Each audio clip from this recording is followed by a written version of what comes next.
And we are live.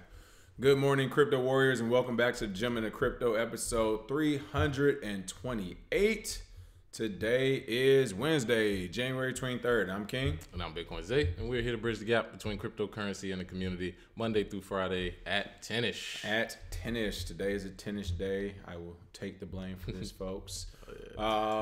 Speaking of our contest today for the Cryptocoin, we are still delaying that another day. We're waiting on the Cryptocoin team to, I guess, get everything together on their end. So we should have more updates on that later on today, and hopefully can announce a winner tomorrow. Oh, yeah, absolutely. All right. Today's top story. Actually, we're going to be talking about a few stories today. I said we were going to start announcing at the beginning. Thanks from Antonio from UK. He was telling us that would be a good idea. But of course, McAfee is talking about the 2020 presidential election. Bitcoin wallet Zappo, which is leaving its HQ. PayPal CEO is back at it again on Bitcoin. CX as well. And of course, the top story of the day, the one I accidentally somehow just deleted, which is why I started talking to make up for that. U.S. Pennsylvania rules that crypto exchanges and ATMs are not money transmitters. Oh, yeah. Big story. That's what I'm talking about, Pennsylvania. Big story. Let's give them a hand. Yeah, let's give them a hand. Let's go. Because nationally, we may not get it done, but in the States, we can get some stuff done. This some quick shouts before we get started. What's going on, Antonio, P-Man Bam, Madam Crypto, Blockchain Shuja, Allison, Maurice, Jizzy Mac, Malik, Jamal J, Christopher D. Jones. Oh, yeah. There we go. Oh, that's what I'm talking. Hey, we'll be there soon. That's how you get us to come to your city. Come to Kansas City this Christopher weekend. D. Jones said, my brothers, how are you? I have a slab of ribs when you come to Casey. Like you said, we might be there this weekend, all right? You didn't tell us that. Oh, yeah. Kevin Hodges was going on. But, yeah, people, this is a top story. Again, United States, Pennsylvania rules that crypto exchanges and ATMs are not money transmitters. While this is a good story, I mean, I gotta talk about the not necessarily the disheartening part of it. I'll say the disheartening part is that people like Bitcoin Zay who already have ATMs, or us who've already dipped in talking to people about exchanges and stuff. Literally, when all this stuff had no rules, we woke up one Wednesday morning and there were rules. Not only were there rules that would criminalize you for having an ATM or a crypto exchange without money transmitter license. That same license that costs thousands of dollars to have. I mean, for a money transmitter license, people, you're spending about $100K. Yeah. You're going to have to spend money on the license. You have to spend money on the lawyer. You have to spend money on the filing fees. And that's if they accept you. So, I mean, location, the hardware. So you're looking at a year with $100K minimum. And then all the same for the ATMs, they said, hey, if you guys got ATMs, you don't have these licenses, you can go to prison for this. You can be criminalized.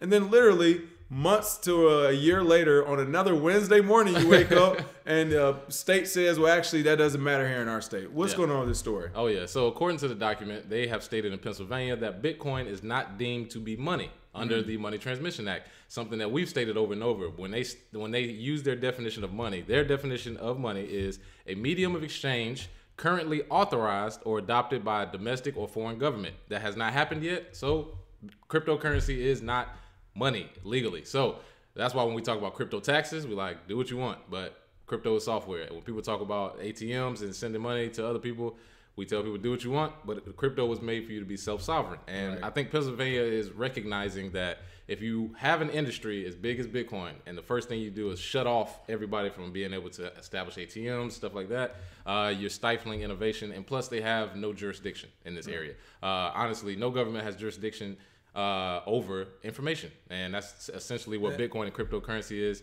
And the exchange of it, at ATMs, I mean, that third party is another regular person. It's not like, it's going through them. So shout out to Pennsylvania for recognizing that. Also, Wyoming, I think they'll have something coming the same. I think this will be a pattern going forward for states that want to adopt Bitcoin and blockchain companies. But, and the thing about this, though, is while this is good, the damage is done.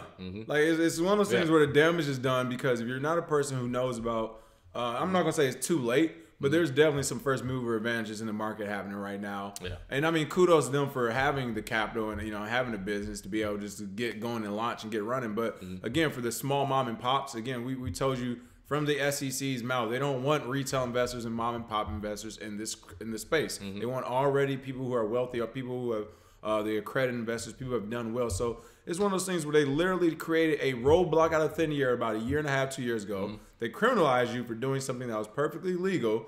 But of course, you don't have the high power lawyers the government has.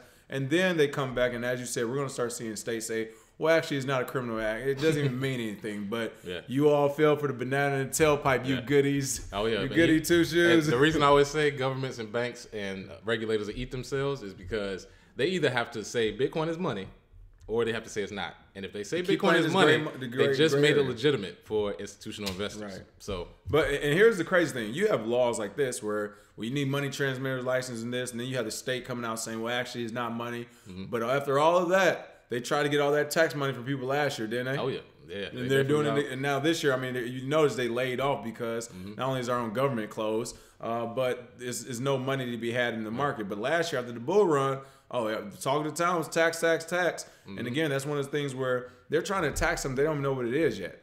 So for them one day to tax you, let's say they're supposed to be taxing every trade or whatever. If you're a high, frequency trade, that's a lot of money. And then for them to come out maybe a year or two later, it was like, well, actually, we can't even tax it. Yeah. Well, are you gonna give me my money back? You gonna give me my money back? Yeah, exactly. Right, yeah. Come see us at the Pentagon. We got it for you in the basement. Yeah, damned if you do, damned if you don't. Right. It's all good though. Yeah, but hey, this is one of those stories for the people who are ready to live on the edge of innovation and to create. It's good to hear because you can see the flip-floppiness of our government. And for the diddly gang out there, I mean, hey, keep playing by the rules. I mean, literally, this is what happens Wednesday. And that's our running joke in the show because it happens so often. We wake up Wednesday morning to new rules in the industry that no one voted on. We didn't hear it get talked about in mainstream news at all. It was on the committee. Yet we're just suddenly supposed to abide by all these brand new rules by people who have no clue what they're talking about in the industry. So, good to see Pennsylvania trying to take a step forward. Shout out Pennsylvania. Shout out to them. There was actually an article too today. We didn't pull it up, but it was an article saying that I think about 63% of business execs or institutional executives don't even know what cryptocurrency is. Let's see if I can pull that up. Yeah, that's a shame. But if you have governments that actually implement laws that help those businesses, they're going to ask questions and they'll figure it out. And then they'll see exactly what we've been saying for years now. Right. And for those of you who have been around with us for a long time, these are the people that are going to try and tell you what to do with your crypto. They're going to try and tell you this is what, and they don't even know what it is. So trust me. So here it is. This is the article here. It actually came up on Yahoo Finance today as well. But it said a poll was taken and 63% of senior executives lack understanding of blockchain technology. And I guarantee you that percentage is probably even higher in government because on average, a lot of the government are older than senior executives. Yeah. So it's just one of those things when you look at the numbers hey, these are the people that want to be the self-regulating bodies and create the rules. So just make sure you are aware of that when listening to it. Absolutely.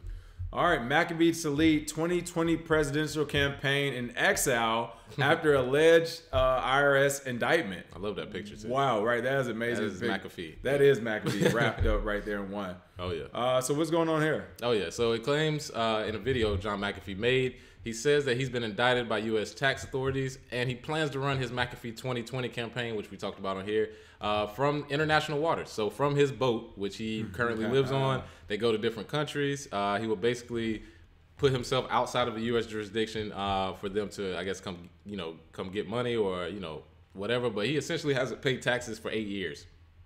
He said, I've made no secret of it. I've not filed returns.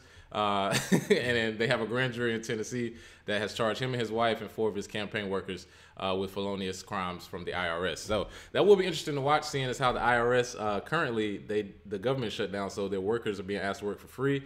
I've heard that a bunch of IRS workers have decided not to come back until they get paid. Others are working, but not really working. So we'll see how this works out. But how long has the government shutdown been going so far? I think we're like 30 days. Yeah, is it over 30 days? Yeah. So literally, we've been shut down for a month yet. Well, I will say we just for the sake of the show, but people are still paying taxes out there. Yeah. People filed their taxes last week. For those who work regular jobs, your regular 9 to 5 where you have this corporate paycheck and all that, your taxes are already getting taken out beforehand. Yeah. And I'm just curious to know, for those people who are still paying taxes, where is that money going to? Yeah. Is it going to not the concrete wall, it's going to the steel wall, the one you can see through, all right? Oh, yeah, see-through steel walls. See-through steel wall is on deck. But yeah, as P-Man Van was saying, permit, licenses, and the like are ways for the rich and the governments to make it difficult to join their club. It is true. It's You know what? And I'm not gonna say it's always bad or good. It might be one of those necessary evils, but it's definitely an evil. Yeah, it's definitely there. It's definitely evil. Crypto Q said they're gonna send Batman for him. Yeah, they might have to come grab him. Right. The same people trying to arrest McAfee for not paying taxes don't pay taxes themselves. That's really the funniest thing about it, because even at the top of the food chain here in the United States, I mean, President Trump, during the debate with him and Hillary Clinton, you know, she said something like, you didn't pay all your taxes, you got around paying your taxes. He's like, so what? I'm smart. Like, that was literally his answer. He's like, yeah, I'm smart. I didn't. Like, what do you want me to do? I'll say rich people spend most of their time trying to figure out how to avoid taxes. Right. So again, it's interesting that, you know, we have people in government who've literally been like, yeah, of course not. Like, I know how to get around it, don't you? But at the same time, you know, the government they represent are mad at the guy that's, you know, actually getting around it. They don't want an individual to be able to get around it and then talk about it. You know, right? Yeah, that's really what it is. If he didn't talk about it, he would have been good. It's the fact that if he just got on his boat and left, and nobody heard from McAfee, it'd be fine. But the fact that he has a whole campaign and thousands of followers. Right. You stepping on people's flag, McAfee. They don't like that here. Yeah, I know, right? We just got this article sent to us. Oh, the House roll call. House to take up 3 bills to curb cryptocurrency abuses. Yep. See, there we go. This one, wow, this is actually published today.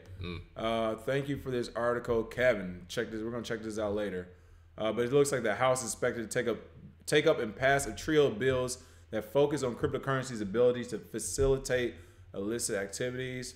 They're just getting you all ready for the terrorist thing funded by Bitcoin we've told you about now for a while. Oh, yeah. Who they got in there? Ted from North Carolina? Is that who that is? I believe that is. Oh, my goodness. It Ted is. Bud. Wow. Yep. Ted Bud from North Carolina. Of course. Wasn't this the same guy that messed up the All-Star game? Messed it up. It's him and his cronies messed up the All-Star game in Charlotte. It's coming back this year, but last year they took it away over the bathroom issue. So they said that the most far-reaching of the 3 bills would create an interagency task force. Another task force. There we go. Oh my god. Oh my goodness. goodness. Hall monitors. Y'all keep hiring. Just give them the yellow stripe across the chest. Really, at this point, this is crazy. But we got to check that story out. All right, another big story in the community. Bitcoin wallet Zappo leaves Hong Kong for Switzerland due to opaque regulations. Wow. Major global Bitcoin wallet Zappo will relocate key business operations from Hong Kong to Switzerland, according to Swiss news agency Swiss Info on January 21st. They spoke at the World Web Forum in Zurich. The wallet's president, Ted Rogers, revealed that the main purpose of the move was the search for a better crypto regulatory environment. Nice. Is Hong Kong be going down the drain when it comes to crypto? Yeah, I think that China pressure. Yeah, I was gonna say the information domination of China seems to be coming out against Zappo, because Zappo is one of the only wallets where you can hold your private keys without giving information. Very popular wallet that people use, and I will say that China has, sort of started at the top as far as, this is where all the Bitcoin action is going, and they've been slowly sliding down, which is kind of what the Chinese do. They let innovation happen, and then once the government is, privy to that information, we'll take this, we'll take that. Oh, you made that? Oh, that's beautiful. Come on over here. Thanks, appreciate you. You know what I mean? But that's basically what it is. Information domination. So moving to Switzerland, which is a little bit more lax, I can tell you right now, states and countries that do this, they will be ahead of the curve 10 years from now, way ahead of the curve. Because if I'm a company owner and somebody as big as Zappo leaves Hong Kong, and I have a small company, think I'm gonna take my business to Hong Kong? They just got rid of thousands of businesses that potentially could come there, because if you can't pay for the regulatory stuff or pay fees or whatever stuff they're trying to do in Hong Kong to prevent them from moving forward, that's what will happen. So crypto does have these world governments acting up everywhere, all at the same time. You got Venezuela don't know what to do, Russia, China, you got the U.S. in the pot. Oh yeah, no one knows what to do. Christopher D. Jones said, just let you know, Missouri says that Bitcoin is intangible property and is not subject to taxes. There we go. Yeah, there it is. Let's see. So we got Missouri, Pennsylvania, Wyoming trying to get in there. Crypto Q said, what do we start donating Bitcoin to furlough Fed employees? Yeah, I said that on Twitter like a while ago. It was like, it would be funny if we came out with the ability. But remember, we did the story, government workers can't accept Bitcoin. Well, they can. They can, but most of the ones you ask are going to be like, I want to pay this rent this month. I'd rather starve. What are you doing? You can't you can't basically send it. You can't make a whole big thing about it. You just got to send it to people. So it's pretty interesting in general when it comes to Pennsylvania, though. It would be interesting to see how many of these large companies and very wealthy people and politicians have their money in crypto. Because again, we've talked about this before, but Pennsylvania is the place where if you have real money in the United States, that's where people go to bank at. So this is one of those things. Why would Pennsylvania all of a sudden say, well, no, we're not even counting this as money anymore here in this state? Again, you got the Facebooks there, the Googles, Hillary Clinton and her gang of folks. So there's a lot of people, a lot of money there. A lot of transactions go through that state. So it's pretty interesting to see. I wonder if that ever had anything to do with it. Remains to be seen, though. All right. PayPal CEO shades Bitcoin. He's quoted saying, "We're not seeing many retailers accept cryptocurrencies." It's PayPal, but what can you tell me about this story?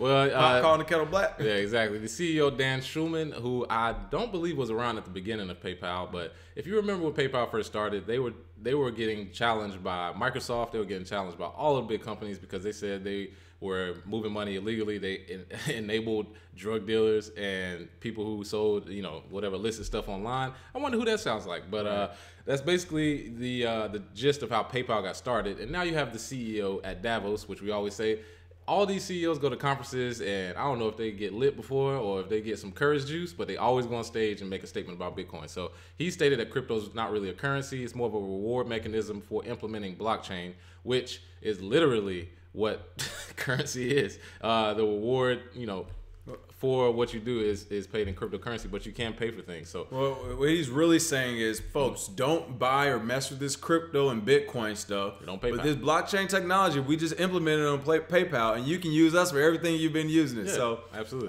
Again, PayPal is one of these people who have silenced, muted, muzzled so many people around the world that didn't have the exact same views as our government wanted them to have. I mean, we're talking about what's the guy that did WikiLeaks? Yeah, Julian Assange. Julian Assange. Yeah. I mean, even recently, it was just a couple more people who said PayPal was basically censoring them financially. So PayPal is basically a bank at this point. They literally work hand in hand with the banks. All they are is just another private bank that's on the internet. All right. Nothing different about it. And they try to do methods and tactics like this by using mainstream media to come on here and tell you, well, this is wrong. We don't have any facts of why this is wrong. We can't tell you why crypto isn't good. I guess because of price volatility. That's the only reason. I mean, the gas prices are volatile. Is gas bad? Is that what we're going to do now? So, he's basically saying, look at the blockchain technology because that's what we're hoping to implement this year and next year. And we're going to have this whole marketing campaign saying about how much faster and cheaper our transactions are if you use us. So, come on, man. Yeah, and I mean, it's not as bad as the ex-PayPal CEO, which is Bill Harris, where he talks about Bitcoin as a cult. He said the cult of Bitcoin makes many claims as instant, free, scalable, efficient, secure, globally accepted, and useful. And he said it's none of those things. So he basically said Bitcoin will go to zero. And, that's what people at PayPal have to say, which is cool, but, And even here, he's quoted as saying retailers have very narrow margins. We have Bitcoin bouncing them down by 15% over a couple weeks period. That can be the difference between profits and losing money on every sale. Yes, if you keep everything in Bitcoin, which we've already stated time and time again, which he actually knows as a payment processor, you don't have to keep it in Bitcoin. Yeah, exactly. He knows this, this is the fear mongering. Literally, he's not being factual. He's just throwing the fear mongering. So, here's the thing about the ex-CEO ripping the cult to Bitcoin. Yeah, and then you can see who the creators are and who are the career men, who are just here because the actual founder or co-founder of PayPal is a Bitcoin bull. Peter Thiel was there when they were getting killed by Windows and getting sued by every single company because they were moving money around without their permission. Right. And he realizes the Bitcoin is doing the same thing now, but 20 years later, but even better. And he's worth $2.5 billion. So I'm pretty sure a billionaire Peter Thiel, who started PayPal, he knows what it's like to start something that moving money around the stuff you got to go through. So I would listen to him more than these career guys who just come in as CEO. They've just been CEOs of different companies. Right. What have you created though? Yeah, they're not a PayPal person. You're a businessman. Just a businessman.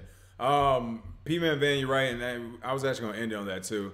What else are they going to say? We want to wipe out their business. So that's true. I mean, at the end of the day, people we point this out so people won't say, well, the PayPal CEO on this news station is like, you understand who's saying this to you, but at the end of the day, we expect them to say this. I mean, it wouldn't be a smart business move for them to actually tell the truth and say, hey, Bitcoin and crypto is the future. This stuff works. Because literally, that's as you say that, you're losing customers out your mouth. So, again, we understand why they say it, but it's also one of those things where you know, a lot of the people who just look at mainstream media stories don't know any better, and all they're gonna see is, well, PayPal seems like, you know, legitimate, and they're saying don't use it, so I'm not going to use it. Yeah. And it's like, meanwhile, PayPal is using the same technology on the back end. Oh yeah, to try to save themselves money. Oh yeah, P-Man Van, he said, what else are they going to say? We want to wipe out our own business. That's what I'm saying. Exactly. Yeah.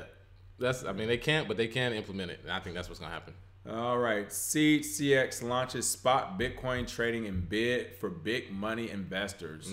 Wow, what's going on with Seed CX? Oh yeah, so Seed CX, they are taking a step to bring in institutional investors. We've been talking about this for a year now. People keep bringing it up. However, Seed CX is one of the exchanges that actually raised $25 million since its inception in 2015. And they want to offer crypto derivatives. So now, you know our take on crypto derivatives.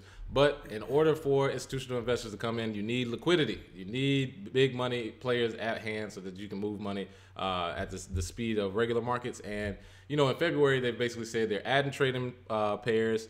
They're, you know, in my opinion, they're basically just trying to attract people with a lot of money at the beginning so then they can bring in people with smaller money at the end so they can hold that bag. But CDSX, shout out to them. Another exchange that we'll be able, or you will be able to use. And hopefully they are insured by the FDIC. So I think they actually are, but I think they were trying to vote on it. But yeah, and they're insured by the FDIC. Even if they were, I wonder up to how much though. Yeah, I see it where they're probably saying the regular 250K. 250K. Yeah. It sounds good, but I would like to see that in action. Like I said, all this bringing in institutional money stuff, I understand they're trying to set it up. It takes time. So, you know, CX, shout out to you, but, you know, we'll see. But yeah, that is pretty cool. I mean, and speaking of being insured by the FDIC, you know, you can do your own due diligence on it, folks. But a big part of that insurance that they receive is actually taxpayer money again. Yeah, exactly. So it's pretty funny. Being insured by the FDIC is basically saying you're insured by the American people, because they're not going to just give it. I mean, look, no business is going to give away their money, people. All right, get it. Just get that through your head. It's not going to happen. Yeah. No, well, except the South Korea one that gives out Bitcoin, $5 million worth of. But other than that, no. All right, other than that, that is our show today. Let's see. Football Man said, I haven't heard that one. All right. We'll check it out. All right. Other than that, that's our show today. Again, we'll be doing the cryptic coin hopefully tomorrow once that team comes through. But until then, we will see you all. Do you have anything? That's it for me. Happy Hump Day. Happy Hump Day. Make sure you smash that like and share. Much appreciated. Oh, yeah. Cheers. Cheers.